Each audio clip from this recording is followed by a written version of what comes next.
ஆட்சி பொறுப்பேற்றதுமே புற்றுநோய் பாதிப்பு, முதல்வராகி 2 ஆண்டில் மரணம். ஆம், நமது மதிப்பிற்குரிய அறிஞர் அண்ணாவின் நினைவு தினம்தான் என்று.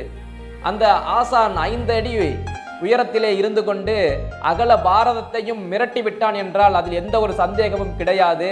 காரணம், அவர் ஈராண்டு ஆட்சி செய்தாலும் 100 ஆண்டு பேசக்கூடிய திட்டங்களை பரப்பி விட்டு சென்றிருக்கிறார் தமிழ்நாட்டிலே. அந்த காலத்துல உணவு பஞ்சம் தலைவிரித்து ஆட, மக்கள் உணவு இல்லாம தடுமாறி நின்ன அந்த நேரத்துல ₹1 3 படி அரிசி லட்சியம், ₹1 1 படி அரிசி நிச்சயம்னு அன்னைக்கு ஒரு கோட்பாட்டை கொண்டு வந்தாரு.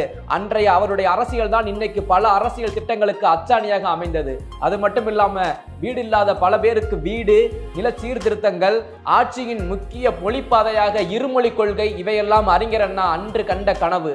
அந்த கனவு தான் இன்னைக்கு நனவாகி இருக்குது. எல்லாவற்றிற்கும் மேலாக அன்றைக்கு மெட்ராஸ் மாகாணம், மாநிலம் அப்படின்னு அழைக்கப்பட்ட நம்ம தாய் தமிழ்நாட்டை தமிழ்நாடு என்ற வார்த்தை கொடுத்து உயிர் எழுப்பி விட்டார். அந்த பெருமையும் அறிஞர் அண்ணாவிற்கு தான் சேரும். இதை விட மேலானது என்னன்னு பாத்தீங்கன்னா, அந்த அரசு கெஜெட்ல வரக்கூடிய அந்த லட்சணையில வாய்மையே வெல்லும் எப்படி கொண்டு வந்தார் என்றால், சத்தியமேவ ஜெயதே என்ற வார்த்தையை தூக்கி எறிந்து வாய்மையே வெல்லும் என்ற தமிழ் வார்த்தையை நிலைநிறுத்தினார்.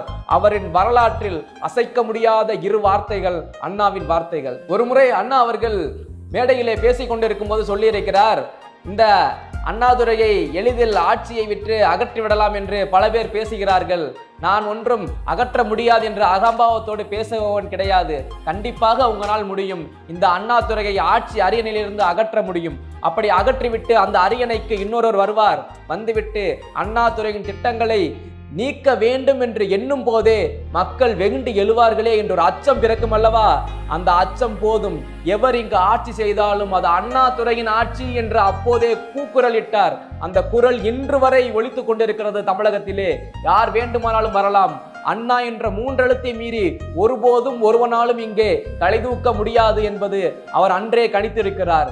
இன்னொரு முறை அன்றைய ஆட்சி காலகட்டத்தில் காங்கிரஸையே அதிர விட்டிருக்காரு. என்னன்னு பாத்தீங்கன்னா, தலைவர் என்றால் இவர் தான் இருக்க வேண்டும், இங்குதான் இருக்க வேண்டும் என்ற மாற்றத்தை கொண்டு வந்து ஊராட்சிக்கு தலைவர், நகராட்சிக்கு தலைவர், மாநகராட்சிக்கு தலைவர், மாவட்டத்திற்கு தலைவர் என்று எவராயினும் தலைவர் ஆகலாம் அப்படின்னு தலைவர் பதவியை எல்லாருக்கும் பிரித்து கொடுத்து ஒரு மாற்றத்தை கொடுத்து காங்கிரஸை ஆட்டி வைத்தார் அன்றைய காலகட்டத்திலேயே அறிஞர் அண்ணா. அந்த 3 எழுத்து மனிதன் அண்ணா என்று நாம் அழைக்கும் பொழுது இன்றைக்கு நாம் சுதந்திர உணர்வோடு உரிமையோடும் பேசும் அந்த தருணத்திற்கு அந்த அறிஞர் அண்ணாதுரை தான் காரணம் என்பதை ஒருபோதும் எவராலும் மறுக்க முடியாது. அவருடைய இன்றைய நினைவு தினத்தில் அவரை பற்றி பெருமை கொள்வதில் தமிழர்களாகிய நாம் அனைவருமே பெருமை கொள்ளலாம்.